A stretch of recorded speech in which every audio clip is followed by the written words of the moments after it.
ভারত আমেরিকার ছত্রছায়ায় ফেরত আসছে আওয়ামী লীগ, চক্রান্ত নাকি নতুন খেলা?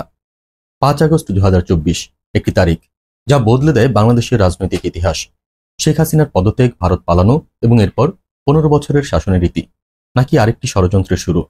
আওয়ামী লীগ বলছে তাদের পতন পরিকল্পিত দেশি বিদেশি চক্রান্তের ফল। তারা এখন সেই ষড়যন্ত্রকেই বানাতে চায় নিজেদের আবার ফিরে আসার সিঁড়ি। অন্তর্বর্তী সরকারের দুর্বলতা, আইন শৃঙ্খলার অবনতি, এটাই আওয়ামী লীগের নতুন অস্ত্র। তারা বলছে জনগণ আবার তাদের ডাকে সাড়া দিচ্ছে।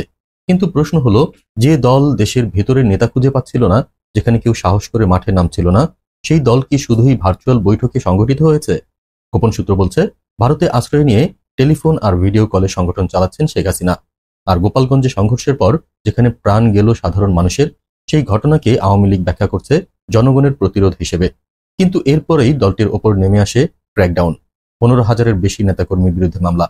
তবুও আওয়ামী লীগ এখন আন্তর্জাতিক মঞ্চে সরব, বিশেষ করে যুক্তরাষ্ট্র ও পশ্চিমাদের মন জেতার লড়াইয়ে ব্যস্ত। তাহলে কি আসলেই শেখ হাসিনার নেতৃত্বে আবার ঘুরে দাঁড়াতে যাচ্ছে আওয়ামী লীগ, নাকি এটিও আরেকটি নতুন ষড়যন্ত্রের পায়তারা?